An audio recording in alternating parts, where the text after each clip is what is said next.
Yo, salut à tous les gars, c'est Matt. Si c'est la première fois que tu tombes sur une de mes vidéos, je me présente. Moi, c'est Matt, athlète de street workout, formateur de street workout et fondateur de la marque SWA, donc une marque spécialisée dans le street workout, encore une fois. Donc si tu veux voir tout ça, je te mets les liens en description. Juste avant de commencer cette vidéo, je voulais te renvoyer vers un sondage. Donc si tu as commencé le street workout il y a moins d'un an, ce sondage est pour toi. Donc voilà, ce sondage, ça va me servir à créer une étude sur les pratiquants de street workout depuis moins d'un an et de voir voilà, les erreurs fréquentes, les problèmes fréquents afin de résoudre toutes les problématiques. Donc prends le temps d'y répondre, ça va beaucoup nous aider dans l'évolution du street workout. Maintenant, on commence la vidéo.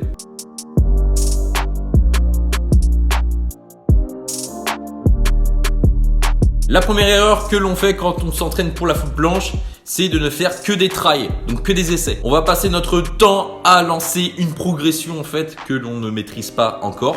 Par exemple, je suis rendu à la tuck planche, je vais m'entraîner pour la straddle planche. Je vais lancer des straddle planches dans l'optique de la tenir un jour. Le problème avec les tries, c'est que nos muscles et surtout notre système nerveux n'ont pas le temps de créer d'adaptation. Le but d'un exercice de force est justement de créer de la force dans un pattern spécifique. Donc ici l'objectif c'est de créer de la force dans cette position. Donc le problème est que si on ne passe pas assez de temps dans la position de la planche, peu importe l'étape où nous sommes rendus, on ne va pas créer d'adaptation nerveuse. Donc on ne va pas créer de force dans cette position. Il vaut mieux donc passer du temps dans une progression inférieure ou d'utiliser un élastique pour se délester. Prenons l'exemple du développé couché. Ton max, c'est de soulever 50 kg sur une répétition.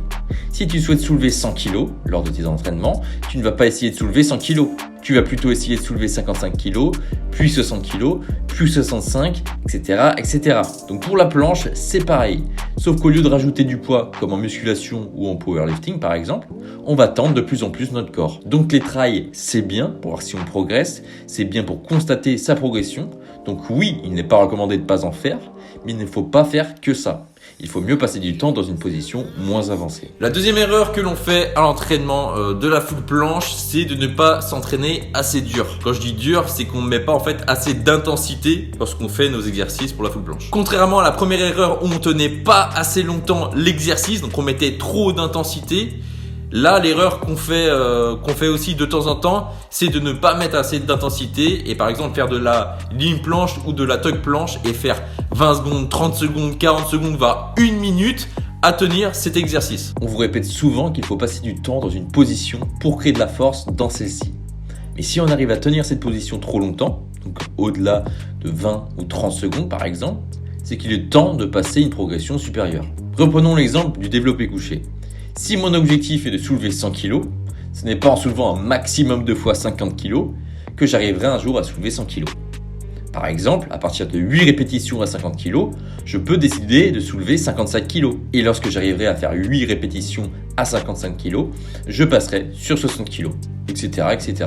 jusqu'à arriver à 100 kg. Donc pour la planche, c'est pareil. Lorsqu'on devient à l'aise sur une certaine progression, on peut passer à l'étape suivante. Puis pour finir, la troisième erreur, c'est d'avoir un dos rond lorsqu'on fait une planche. Donc une straddle planche ou une full planche ou une advanced tuck planche. Alors que le haut de notre corps doit être droit et parallèle au sol. Donc là, on va plutôt parler de la forme de notre full planche. Comme on le sait, une planche, c'est les mains positionnées à largeur d'épaule, les coudes verrouillés, le regard légèrement vers l'avant, une protraction des omoplates, une rétroversion du bassin, les jambes tendues, et pourquoi pas les pointes de pied tendues. Une erreur qu'on peut faire, c'est de vouloir protracter un maximum nos omoplates et de, en fin de compte, arrondir notre dos. Mais le fait d'arrondir notre dos casse la ligne de notre planche. Lors du mouvement de protraction des omoplates, il n'y a ni flexion ni extension du dos. Bon voilà les gars, c'est la fin de cette vidéo. J'espère que vous avez kiffé. Si c'est la première fois que tu regardes une de mes vidéos, voilà, n'hésite pas à t'abonner. Il y aura plein de vidéos comme ça.